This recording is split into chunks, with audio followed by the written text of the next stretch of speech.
What's up, Internet? This is EA4th Wolf here, and welcome to another episode of Wolf Watches. Now, it's Sunday. You know what that means. Newest episode of RWBY. This is Volume 3, Chapter 9, PvP. Which, by the way, is probably one of the funniest titles for the show and for a gamer like me. So, that was pretty nice. So, where did we leave off? We left off with the fight between Pyrrha and Penny about to go at it.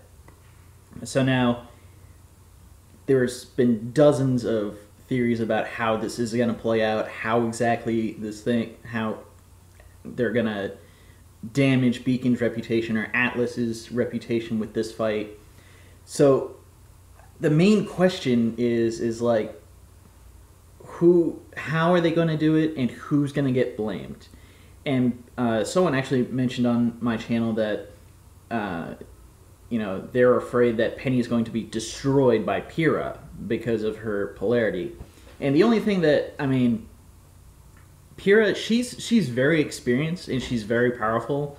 So I would think that first of all, whoever, I forget the name, but whoever brought that up to me and commented in the last video, screw you for doing that, because now I'm paranoid. But I would think that Pyrrha is controlled enough and able to, control her powers better than that. She's very experienced, so I assume that she would be able to control that kind of thing. But with everything that's been going on, maybe she loses control. So let's go ahead and watch the video and see what happens.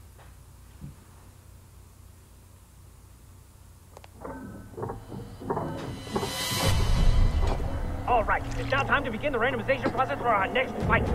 It looks like our first contender is Penny Paladina from Atlas. And her opponent will be Pyrrha Nico. Is Osborne going to stop the fight? Wait, does he know about Penny? Salutations, Pyrrha Nikos. I don't know whether he does or not. It's an honor to finally meet you.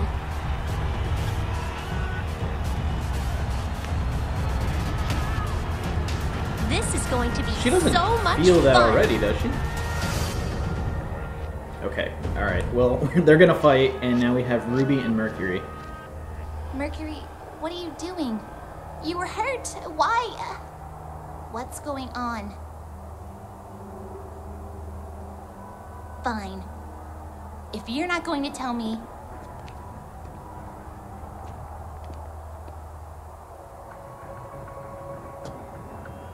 Fighter, are you ready?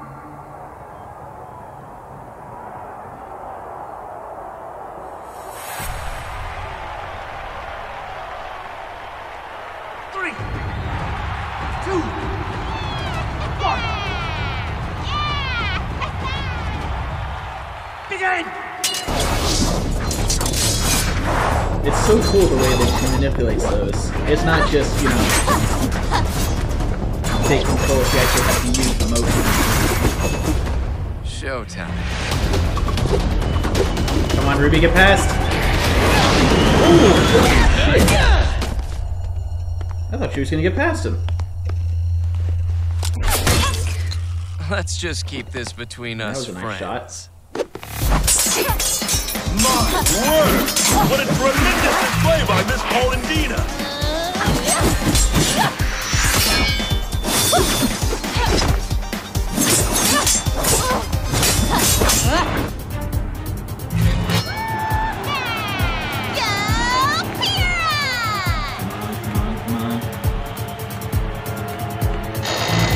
What the hell was that?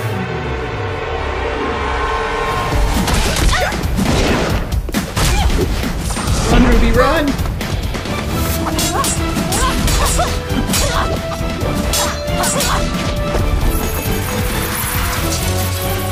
Oh shit! I forgot about those lasers. So that's how they get fired.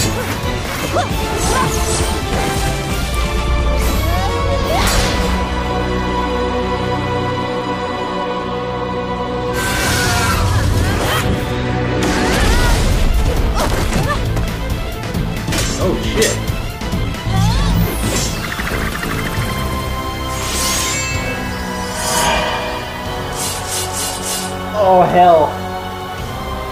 I didn't take Emerald into consideration. That is really, really bad.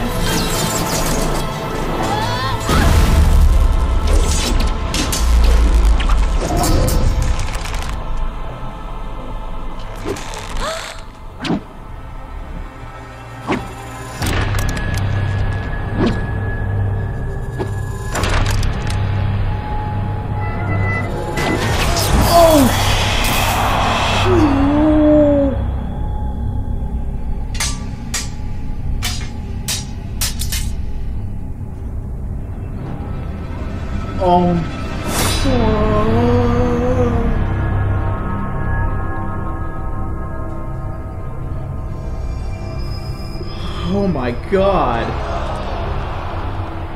No! I didn't think that would happen.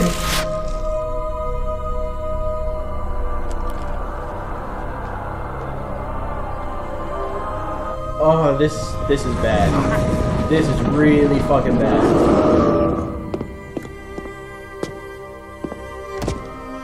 Penny.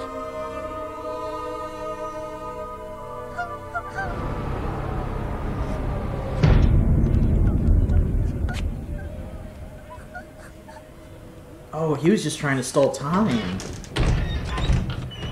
Broadcast, what are you doing? Kill the feed! I thought they were like gonna try and capture Ruby or We something. don't have control over the cameras. We can't even shut off the broadcast. What? How is that possible? This is not a tragedy. This was not an accident. This is what happens when you hand over your trust, Oh my god. your safety, your children, to men who claim to be our guardians, but are, in reality, nothing more than men. Our academy's headmasters wield more power than most armies, and one was audacious enough to control both. They cling to this power in the name of peace, and yet, what do we have here? One nation's attempt at a synthetic army, mercilessly torn apart by another star pupil. What need would Atlas have for a soldier disguised as an innocent little girl? I don't think the Grimm can tell the difference.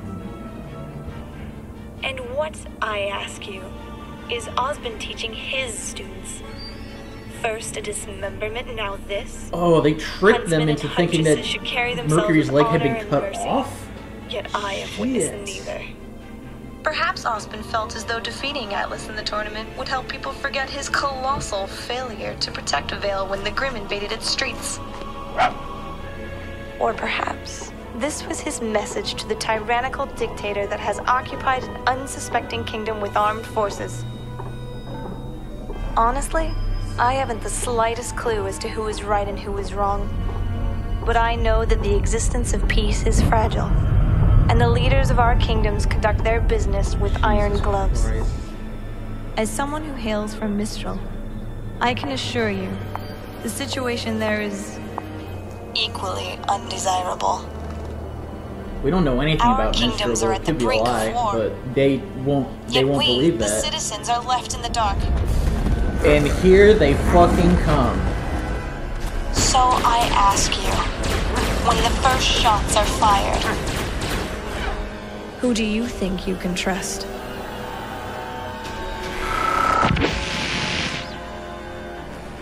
The feeds are all jammed. We can't get a message out. Will somebody tell me what in the world is happening? And all the negative emotions. Alert. Incoming Grimm attack. Threat level 9. Please seek shelter in a calm and Yeah, orderly like I manner. Ladies and gentlemen, please, there is no need for panic. I would disagree on that. Nevermore! How did he get past the kingdom's defenses? It wasn't alone.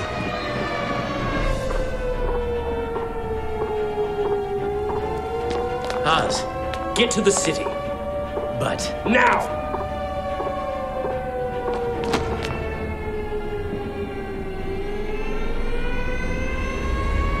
And here they come. Oh my god. Someone kill the bird! Osmond, the girl, I can explain. You brought your army to my kingdom, James. Use it.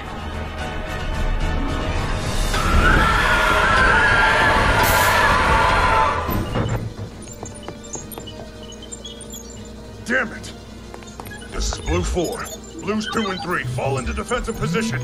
Roger. Blue 3, in position. Blue 2, what's your status? Blue 2, come in! Someone answer me, damn it! Oh my god, no! Who's back? It's about time.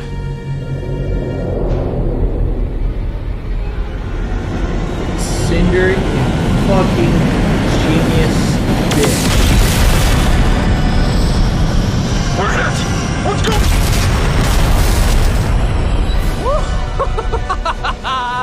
Oh, it is good to be back.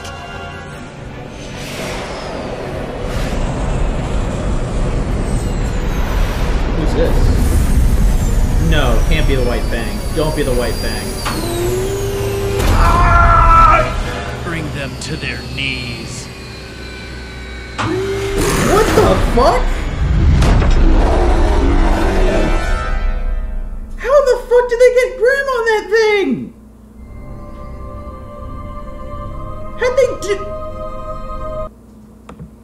How did they do it without getting killed or the plane going down? What the?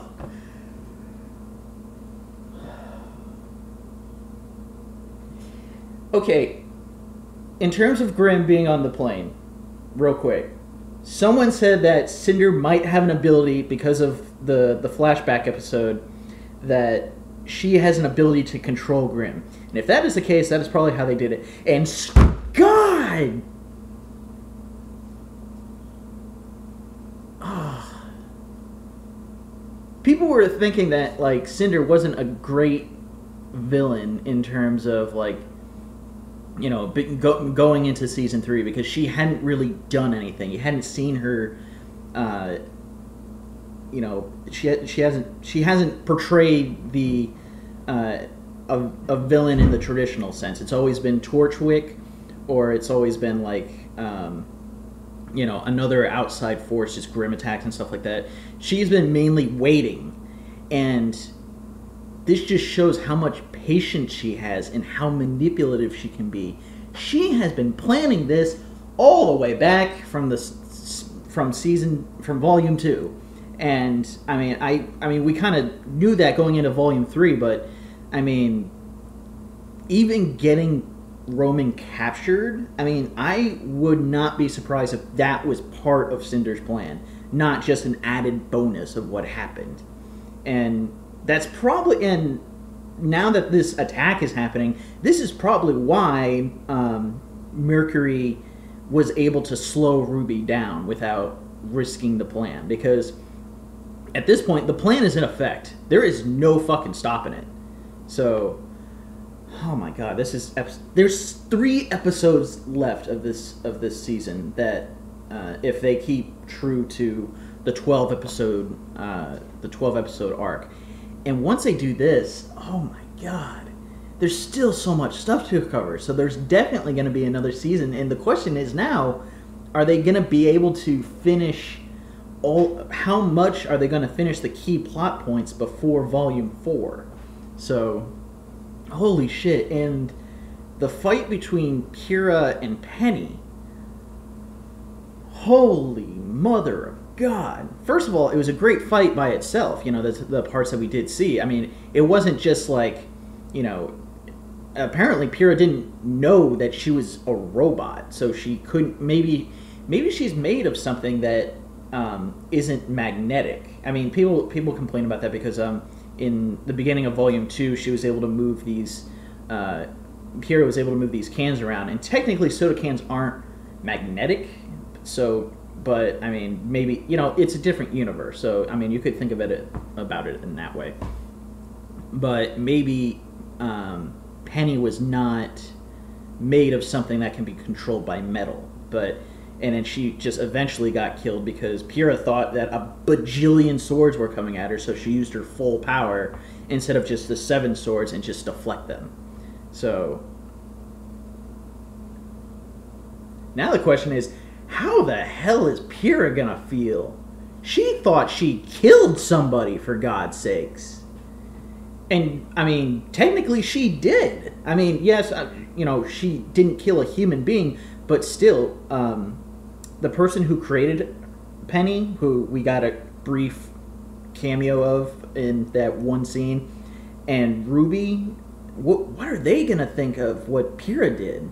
I mean, RWBY is obviously going to know it's an accident, but still, it could affect her relationship with Pyrrha. And Pyrrha, just in general, I mean, she experienced Penny firsthand in that fight, and she doesn't know her as well as like RWBY does, but it's still gonna affect her. She is gonna be crying her eyes out, and it looks like because of all the stuff that she's worried and stressed about, she's losing control of her semblance. Her semblance is going out of whack.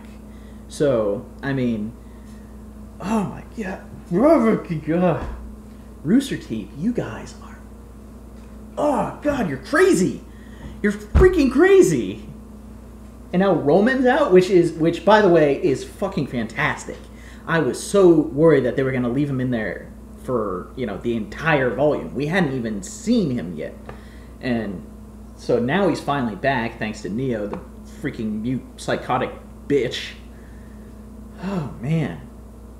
And now he's in control of one of their ships, so that's not good. Man, this is a much bigger invasion of Vale than in Volume 2. So, I mean, who knows what's going to happen.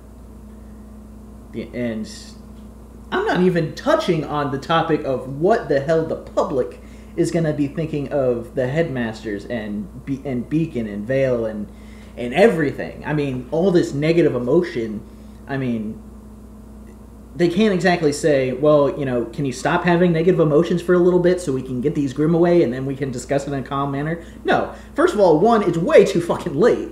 And 2, I mean, you can't tell people to do that. It's physically impossible for them to put aside their differences like that after that major development. Not only between Pyrrha and Penny, but also Yang and Mercury. And it doesn't matter exactly if the Yang and Mercury gets resolved, because 1, only RWBY knows, and 2, how many people are going to believe RWBY without Mercury there as proof? And not only, you know, as Mercury as proof, but showing the proof to the masses, you know, collectively, to say this is what really happened. I mean, they can ignore that for the most part and just say that, you know, if they can somehow prove that this is like a terrorist attack and that everything was manipulated. But the question, I mean, the only way that they could do that is 1, proof that Mercury is extremely fine, or somehow exposing Emerald's semblance. And going back on that, the only way I can think of that happening is if Emerald comes clean and admits it, because only she can prove that she has this semblance.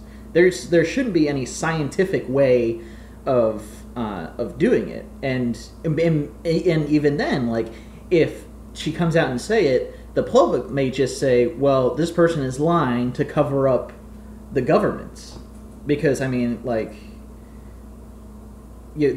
she can only convince one person at a time. Yeah, and in a pinch, 2 people at a time. And, you know, good luck going through the entire goddamn city doing that. So, holy moly. So many questions. So much, even still more feels, of course. Fucking Rooster Teeth. You're killing me, man. You're killing me. You're gonna give me a heart attack by the end of this season. Ugh. Okay. Now that I got everything so far out of the way, I mean, where is it gonna go from here? There's gotta be at least 2 full episodes of Grimm Invasion. And it could go on, it could carry on to the next volume. I wouldn't be surprised if there was 3 episodes of Grim Invasion and then the 4th volume, like, tied up the Grim Invasion. You know? I mean,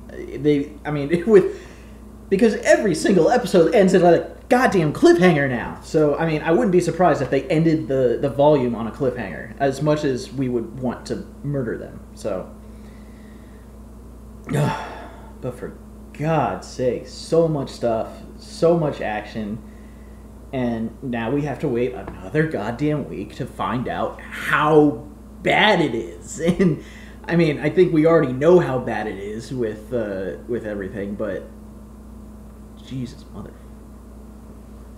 I just want to curse endlessly right now. Cinder is turning into a great villain. She is a master manipulator. She's smart. She's patient.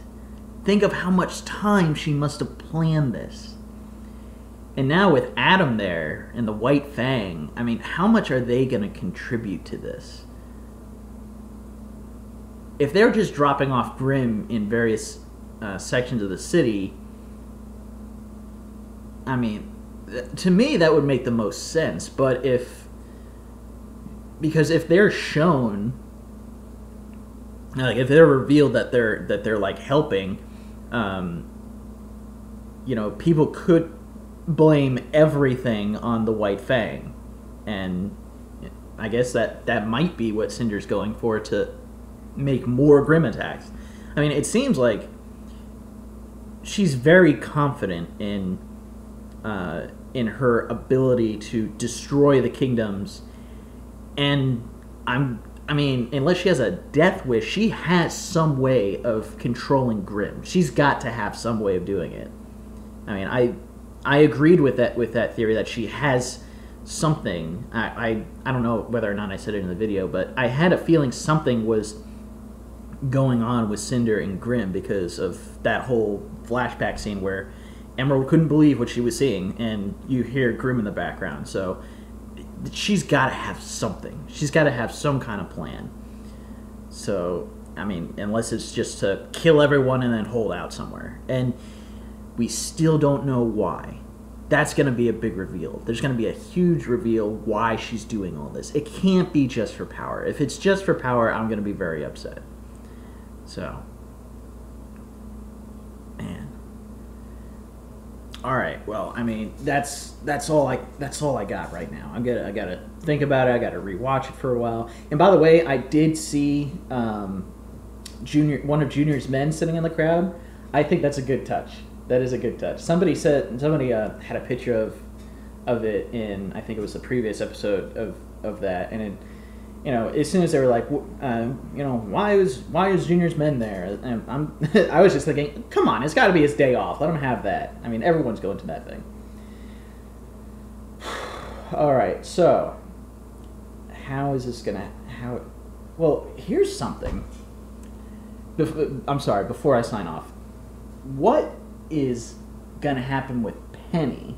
Yes, she's destroyed, but yes, she's an android. She's a sentient android. Can she be recovered? In terms of technology, yes, she could. Will she have the same personality? Who the hell knows? Can that be recovered? Pyrrha could have just killed a character that isn't coming back. How freaking awesome would that be if somehow they managed to rebuild Penny, but she has a completely different personality, or doesn't have her memories, or anything like that? I think that would be a very good psychological bit of it, because one, Ruby is going to be sad because Penny isn't who she was, but she would definitely still try to make friends and hopefully rebuild that. But if that's true and like Pyrrha entered the picture, and you know Ruby says to her, well, you know, she's not exactly the same or whatever, or hell, even if they're like meeting her together, maybe because Pyrrha feels guilty about hurting her and Ruby just wants to see if it's possible that she comes back, and then she has this complete different personality, they can't recover that personality, and so Pyrrha really feels that she killed somebody. Oh God, I'm evil. I'm probably thinking way too much of that, but that would be amazing. That I would feel so terrible, and that's why it would be so awesome. Oh, I am evil. All right, that's done. I'm done. I'm done thinking. I'm done. This is amazing. I cannot wait for the next episode. This is the 84th Wolf. I will see you guys next time.